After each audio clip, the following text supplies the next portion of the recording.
کے ایام میں ہر شخص دیکھے جو گھر میں بالغ ہیں، بالغ جو ہے 15 سال کے بعد سمجھ لے بلوغت کا حکم ہو جاتا ہے، مسلمان ہوں بالغ ہوں،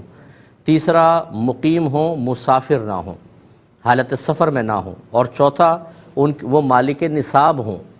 اور یاد رکھیں قربانی کا نصاب یہی ہے کہ قربانی کے ایام میں جس کے پاس مال کسی بھی شکل میں ہو 52.5 تولہ چاندی کی قیمت تک پہنچ جائے اس پہ قربانی لازم ہو جائے گی۔ لہٰذا اگر تھوڑا سا سونا پڑا ہوا ہے جس کی آپ نے قیمت معلوم کی وہ 52.5 تولہ چاندی کے برابر بن رہی ہے، جو آج کل 45-50,000 تک ہو جائے گی، ریٹ اوپر نیچے ہوتے رہتے ہیں، آپ معلوم کر لیجئے گا سونار سے کہ 52.5 تولہ چاندی کتنے کی بنے گی، وہ آپ کو بتا دیں گے۔ تو چونکہ یہ روزانہ تقریباً اوپر نیچے ہوتا ہے اس لیے میں ایکوریٹ نہیں بتا رہا،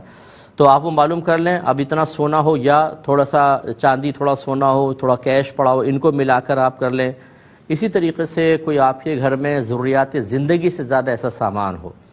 ضروریات زندگی والا سامان وہ کہلاتا ہے جس کے بغیر انسان کا گزارا مشکل ہو، جیسے گھر خود ضروریات زندگی میں آتا ہے، آپ کی سواری ہے، برتن ہیں، فریج ہے، اگر آپ اے سی باقاعدہ یوز کرتے ہیں تو اے سی بھی ضروریات زندگی کے اندر آئے گا۔ اس کے علاوہ جو اضافی سامان پڑا ہوتا ہے، پرانی کتابیں ہیں، جوتے ہیں، پرانے کپڑے ہیں، ڈیکوریشن پیسز ہیں، ان کی قیمت کا بھی اعتبار کیا جاتا ہے۔ حتیٰ کہ فقہا نے لکھا کہ اگر کسی کے 6 کمرے ہیں، 2 کمرے بند رہتے ہیں، کوئی یوز نہیں کرتا، 4 یوز ہوتے ہیں، تو ان 2 کمروں کی قیمت کا بھی حساب ہوگا۔ اسی طریقے سے اگر آپ کی ملکیت میں مکان ہے، آپ نے کرائے پہ چڑھایا ہوا ہے، کوئی پلاٹ رکھا ہوا ہے کہ آگے چل کے اس پہ مکان ہی بنائیں گے، اس پہ قربانی شخص کے اوپر واجب ہوگی۔ اس لیے گھر کا ہر فرد جو ہے وہ قربانی کے ایام میں یوں کرے کہ ایک اپنے قلم ڈائری لے کر بیٹھے، جتنا اس کے پاس سونا ہے وہ لکھے، چاندی، روپیہ، تجارت کے لیے کوئی مال رکھا ہوا اس کو لکھے، اس کے علاوہ کوئی پرائز بانڈ ہیں اور شیئرز وغیرہ ہیں وہ لکھ لیں۔ پھر آپ نے کسی کو قرضہ دیا ہوا ہے تو اس کو بھی یہاں پر لکھیے۔ اس کے علاوہ جو ضروریات زندگی سے زیادہ سامان ہے اسے بھی لکھ لیں، اس کا ٹوٹل اماؤنٹ نکالیں کتنا بنتا ہے۔ اور اب اگر آپ کو فوری طور پہ کرنٹلی کسی کو قرضہ دینا ہے، مثلا آپ پہ قرضہ ہے آپ نے دینا ہے، جیسے انسٹالمنٹس وغیرہ ہیں یا اس مہینے کی BC وغیرہ ہے، وہ تمام اس میں سے مائنس کر دیں۔ آپ یہ دیکھیں اگر 52.5 تولہ چاندی کے برابر اب بھی مالیت بچتی ہے تو آپ پہ قربانی واجب ہے اور قربانی کرنی ہوگی۔ بہت سارے ہمارے بہن بھائی ایسے ہیں، بعض مجھے یہاں تک کہتے ہیں استاد 16 سال سے ہم پہ قربانی بن رہی تھی، ہمیں پتہ ہی نہیں تھا۔ تو خدا را جب یہ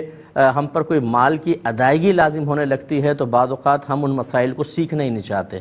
یہ کہتے ہیں یہ مولویوں کی باتیں چھوڑو جی۔ اگر آپ بچے کو سن رہے ہوں یا کوئی بہن سن رہی ہوں اپنے شوہر سے یا بچے اپنے والد سے کہیں نا کہ جی صاحب نے ایسا مسئلہ بیان کیا، عمومی طور پہ جو ہمارا مشاہدہ ہے وہ یہ ہے کہ والد صاحب کترا جاتے ہیں، ارے بھائی یہ چھوڑ دو مولویوں کی بات ہے، جو میں کر رہا ہوں ٹھیک کر رہا ہوں۔ تو اس لیے پھر یہ ایسا کہیں گے تو ہمارا کوئی نقصان نہیں ہوگا، آپ کا آخرت میں نقصان ہوگا، حساب کتاب سب اپنا اپنا کریں۔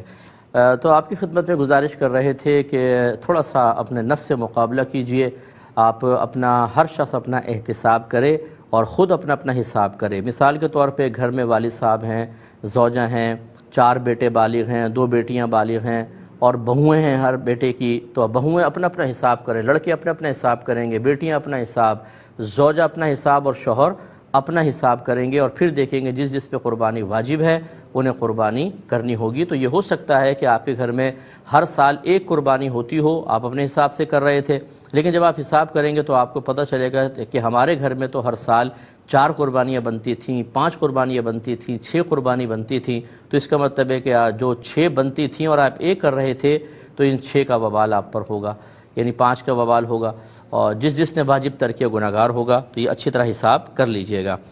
اسی کو لے